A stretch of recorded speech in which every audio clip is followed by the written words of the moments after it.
Hello po sa inyong lahat at welcome sa isang episode ng Panglasang Pinoy. Gagawa naman tayo ngayon ng California Roll. At ito yung mga gagamitin natin na ingredients. Crab sticks, sushi nori, sesame seeds, rice vinegar, sushi rice, cucumber, avocado, sugar, at salt. Umpisa na natin ang paggawa ng California Roll. First step, ilalagay natin ng vinegar sa isang bowl, kagaya nito, and then, i-combine natin yung sugar and salt. So, ito yung sugar, and yung salt, then, hahaluin lang natin mabuti. After this, kailangan ilagay ito sa microwave para initin, para lalong ma-dilute yung sugar and salt. Next step, kukunin natin yung naluto na sushi rice, and then i-combine na natin yung mixture ng vinegar, ito yung rice vinegar, sugar, at salt. No-microwave na natin to at nahalo mabuti, so diluted na. So, i-combine lang natin dito sa rice, then ihalo natin. Siguraduhin lang natin na na-distribute evenly yung mixture dito sa rice para para-pareho yung lasa. Next step, kukunin natin ang sushi nori. Ang ginawa ko dito, hinati ko. So, hinati ko sa gitna yung isang buo. Then, ito na yung half nun. Pa-flatten lang natin dito. Tandaan natin na yung nasa ilalim yung shiny side. Then, lalagyan na natin dito ng sushi rice. Binabasa ko lang yung kamay ko para hindi madikit masyado yung sushi rice. Make sure na malinis yung kamay ninyo.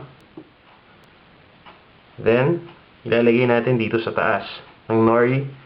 And, i-distribute na natin to. Dapat manipis lang yung pagkakalagay, tsaka dapat pantay na pantay siya.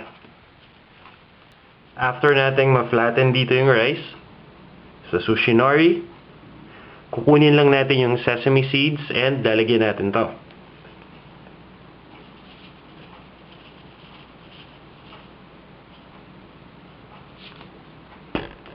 Next, kukunin natin yung sushi mat. Kung mapapansin niyo, nilagyan ko ng cellophane or ng cling wrap para hindi dumikit yung sushi rice.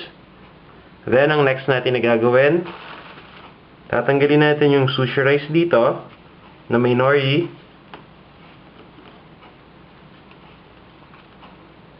Lalagay natin yung sushi mat. Then, ilalagay natin yung nori pero this time, pabaliktad naman.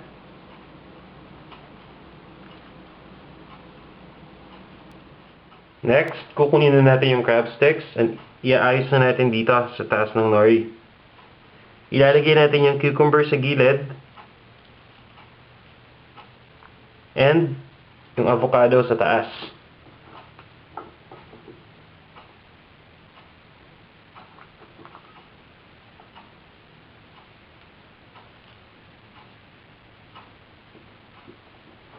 Then after this, i-roll na natin ito.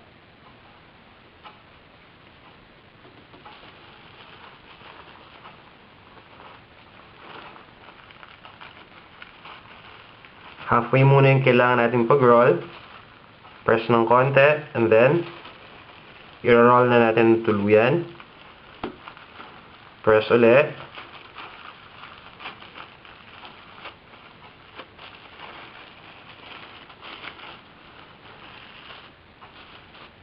Then, okay na to.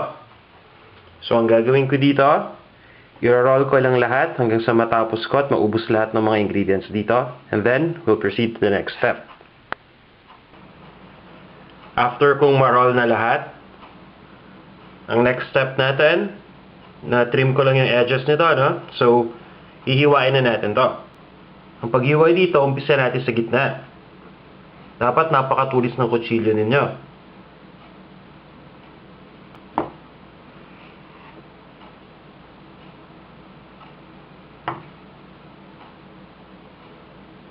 Then, hati natin sa 3 equal pieces.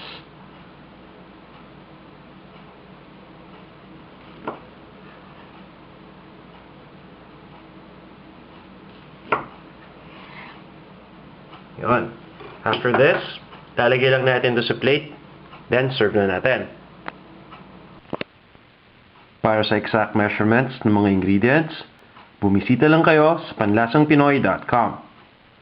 Ito na ang ating California Roll.